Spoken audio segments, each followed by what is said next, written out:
এই হ্যালো সবাইকে, সবার কি অবস্থা? ওয়েলকাম আজকের ভিডিওতে। আমরা গত পর্বে আমি আপনাদেরকে remix.ethereum.org ওয়েবসাইটটির সাথে পরিচয় করে দিয়েছিলাম, এবং as a ideal student I think আপনারা সবগুলো ট্যাব গুটে গুটে দেখেছেন কোথায় কি আছে না আছে। সো অ্যান্ড দেন আমি আজ আপনাদেরকে একটু টুকিটাকি লেখালেখির দিকে নিয়ে যাব, কারণ আপনারা তো আসলে শুধু লেখালেখি প্রোগ্রামিংটাই তো মূলত আমাদেরকে লিখে লিখে আমাদের ব্রাউজারকে বুঝাইতে হইবে, আমাদের কম্পিউটারকে বুঝাইতে হইবে যে হ্যাঁ আমরা এটা চাচ্ছি। তো আমরা সলিডিটি শেখার যে প্রথম যে জিনিসটা আসলে আমাদেরকে জানতে হবে সেটা হচ্ছে লাইসেন্স সম্পর্কে। একদম উপরে যেটা থাকবে সেটা হচ্ছে লাইসেন্স। আমাদেরকে একটা লাইসেন্স এখানে ডিক্লেয়ার করতে হবে।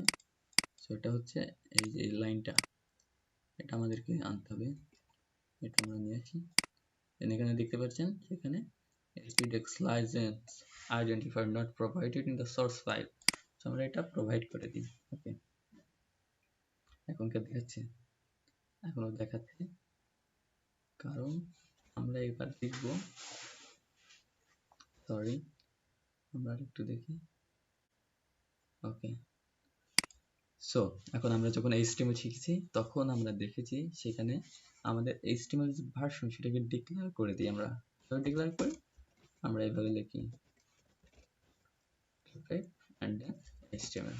এভাবে আমরা HTML5 যে ভার্সনটা আছে সেটাকে ডিক্লেয়ার করি। অ্যান্ড অ্যাজ দ্য সেম আমাদেরকে এখানে কম্পাইলারের যে ভার্সনটা আছে সেটাকে আমাদেরকে ডিক্লেয়ার করে দিতে হবে। কম্পাইলারটা কি? আমরা যখন একটা কন্ট্রাক্ট লিখবো সেটাকে আমাদেরকে প্রথমে কম্পাইল করতে হবে, দেন আমরা সেটাকে ডিপ্লয় করব। তো আমি যদি সহজে বলতে চাই যে একটা স্মার্ট কন্ট্রাক্টের মূলত তিনটা ধাপ আমি মনে করি। প্রথমটা হচ্ছে কন্ট্রাক্টটা মূলত লেখা, দেন এটাকে কম্পাইল করা অ্যান্ড দেন ডিপ্লয় করা। ওকে, সো আমরা যদি কম্পাইলার ভার্সনটাকে ডিক্লেয়ার করতে চাই সেক্ষেত্রে আমাদেরকে লিখতে হবে প্রাগমা, দেন সলিডিটি, অ্যান্ড দেন আমাদের যে ভার্সনটা চাচ্ছি কত দূর থেকে কত তামাজ পর্যন্ত চাচ্ছি, কত পর্যন্ত থেকে বা কত ভার্সনের উপরে যে ভার্সনগুলো আছে সেইটা চাচ্ছি, সেটা আমাকে এখানে ডিক্লেয়ার করে দিতে হবে। তো আমরা যদি একটু এখানে দেখি, এখানে অনেকগুলো ভার্সন আছে, অনেক ভার্সন আছে।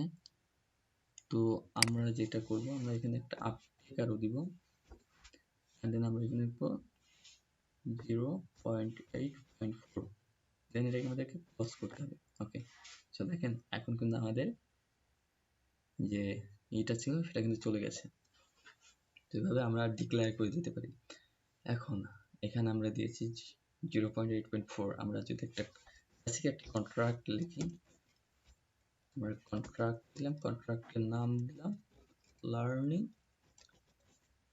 আমাদেরকে এখানে কিন্তু স্পেস রাখা যাবে না, এটাকে আমরা বলবো আইডেন্টিফায়ার সলিডিটি, লার্নিং সলিডিটি। দেন আমরা এখানে কার্লি ব্র্যাকেট দিয়ে এখানে লিখবো, একটা লিখি আনঅ্যাসাইন্ড ইন্টিজার, এটা হচ্ছে একটা পাবলিক টিচার, দেন এটা নাম দিলাম টোকেন। ওকে, সো আমরা যদি এটা কম্পাইল করি তাহলে কিন্তু এটা কম্পাইল হচ্ছে, বিকজ আমরা এখানে দিয়েছি 0.8.4 এবং আমরা যে ভার্সনটা দিয়ে কম্পাইল করছি সেটা হচ্ছে 0.8.7। আমরা যদি এখন 0.8.4 এর নিচে যাই তাহলে কি কম্পাইল হবে? আপনার কি মনে হয়? আচ্ছা আমরা দেখি। 0.8.3 দিয়ে আমরা যখনই কম্পাইল করতে যাচ্ছি, আমরা এখানে অটো কম্পাইল চালু করে রেখেছি, দ্যাটস ওয়াই এটা কম্পাইল হচ্ছে। কিন্তু আসলে কি হওয়ার কথা না, আসলে কিন্তু হওয়ার কথা না, কারণ আমরা এখানে 0.8.4 এর উপরে যেগুলো আছে সেগুলো দিয়ে কম্পাইল করতে চাই। এখন আমরা যদি এখানে ছোট্ট পরিবর্তন করে দিই, এটা যদি আমরা ট্রু করে দিই, এখন দেখি হয় কিনা। আচ্ছা আমরা একটু রিফ্রেশ দিই।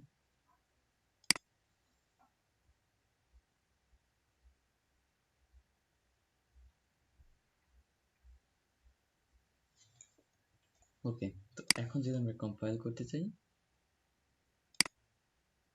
আচ্ছা এটাকে আমরা একটু চেক করে নিই। ওকে,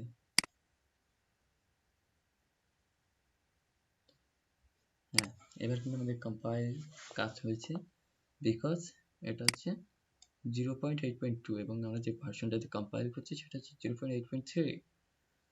তো এটা কিন্তু খুবই গুরুত্বপূর্ণ। এখানে আরো অনেকগুলোই আছে, যেমন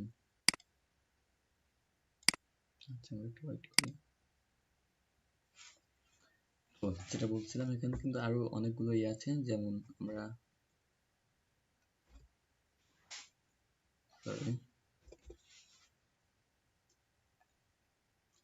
এইখানে আমরা দিতে পারি।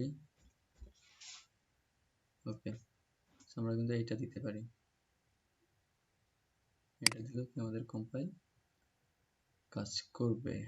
আমরা 8.4 দিয়ে দেখি।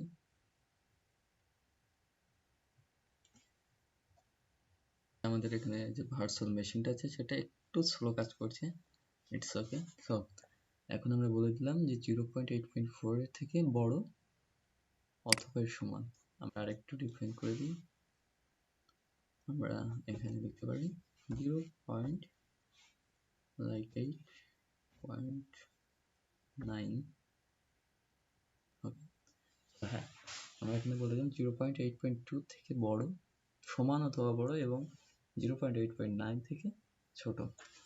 ওকে, তো এই ছিল আমাদের আজকের ভিডিও। আমরা কিভাবে কম্পাইলার ভার্সনটাকে ডিফাইন করে দিতে পারি সেটা নিয়ে। তো আই থিঙ্ক আপনারা জিনিসটা বুঝতে পারছেন। যদি কোনো প্রশ্ন থাকে তাহলে অবশ্যই আমাকে কমেন্ট বক্সে জানাতে ভুলবেন না। আগামী ভিডিওর আমন্ত্রণ জানিয়ে আজকের ভিডিও শেষ করছি। আল্লাহ হাফেজ, আসসালামু আলাইকুম।